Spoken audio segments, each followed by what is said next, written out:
Hey, what could you do starting today that would make a big difference in your life? Answer, no telling. What will some people do starting today? That's what's disappointing. It's not what we can do that's in question. What we can do is fantastic. What we can do is unbelievable. It's what we settle for that's disappointing.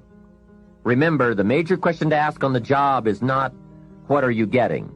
The major question to ask is, what are you becoming? What we become is what leads to all the good things.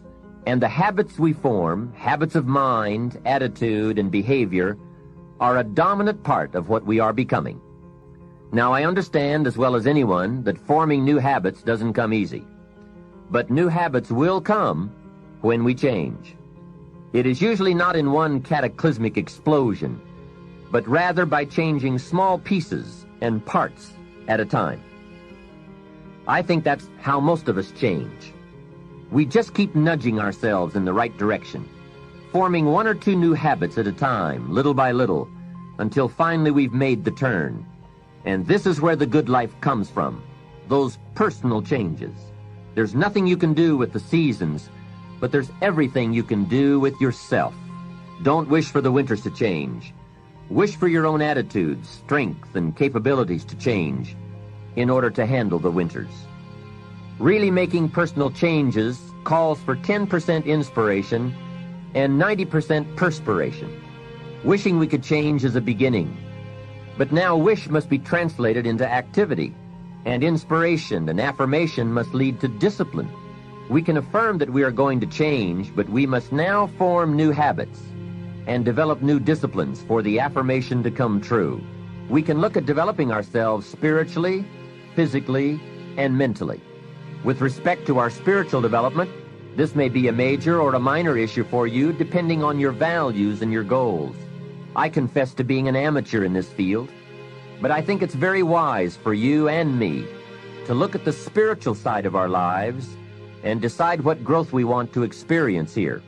Come to your own decisions as to what it will take to nourish your spiritual nature. Next, let's look at physical development. The body and the mind work together and depend on each other, so they both need attention. There's a Bible phrase that says, treat your body like a temple. Treat your body like a temple, not a woodshed. Now, in taking care of the physical, we must learn to be conscious of ourselves, but not self-conscious. We need to be aware of our physical appearance, our physical well-being, but not to the point of being self-conscious. We need to be aware, we need to take care, but some people devote too much of their day to physical appearance. Physical appearance is going to have something to do with your future, your well-being, your income, so do spend some time on physical appearance. People look on the outside, and God looks on the inside. Now, you might believe that people shouldn't judge you by physical appearance. Well, let me give you a clue. They do. Make sure you don't order your life based on shoulds and shouldn'ts. You'll always be confused, and you'll always have trouble. The best thing to base your life on is reality. What people really do. So since people generally judge by appearance, then that's probably one thing we want to take care of. That's just part of the game. Now, of course, when people get to know you, or if they've been around you any length of time at all, they're going to judge you by more than appearance. But sure enough, people at first are going to take a look. So taking care of yourself in personal appearance is a consideration. Now, physical development also includes your good health and your well-being. You've got to spend some time on that so that you feel good in the marketplace. Get involved in some form of disciplined exercise.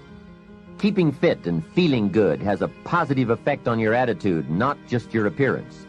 Even if you're not into sports, there are some cassette programs and books on how to stay in excellent shape in only 20 to 30 minutes a day.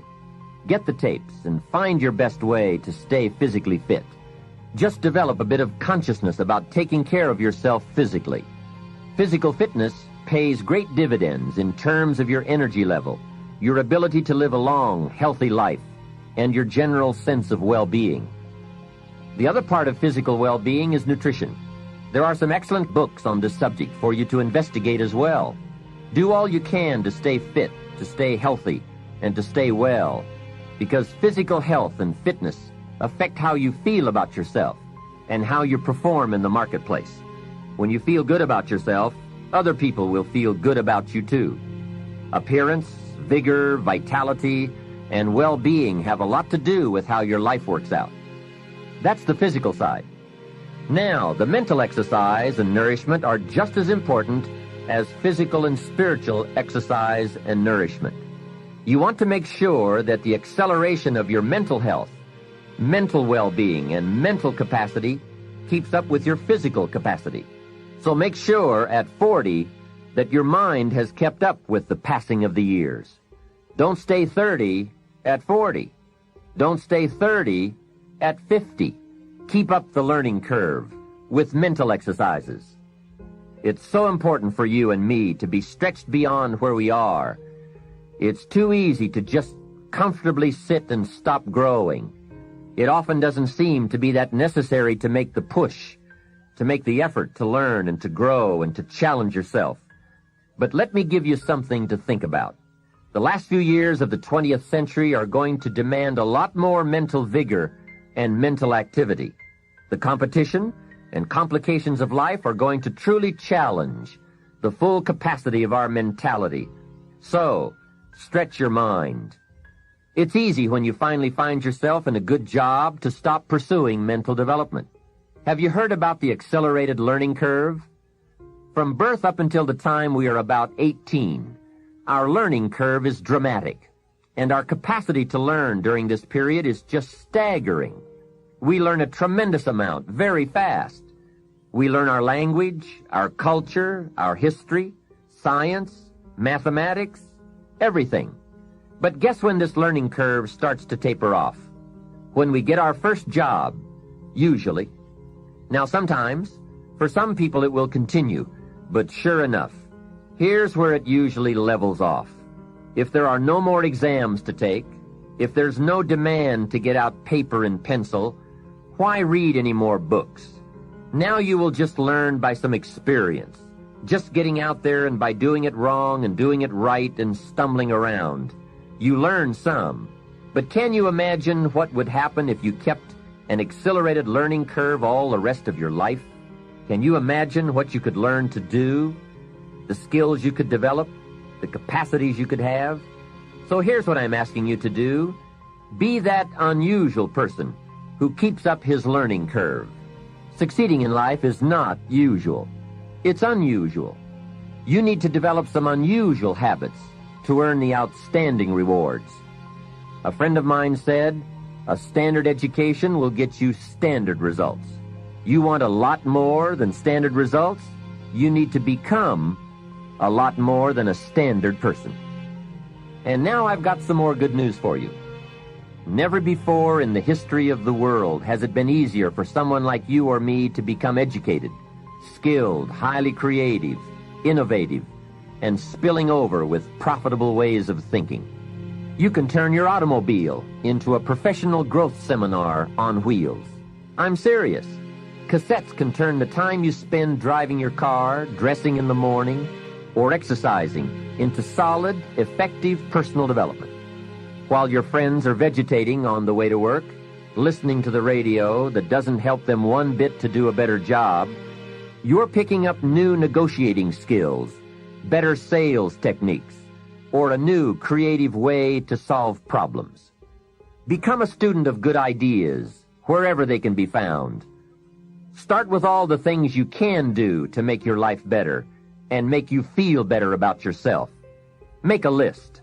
Life will give you some pretty big challenges if you can handle the small ones. But unless you practice on the small ones and master those, you don't have a chance for the major ones. A man strides out of his house to go straighten out the corporation, and he has not yet straightened out his garage. Who's kidding who? So work on all the disciplines that will improve the quality of your life. And here's an important thought.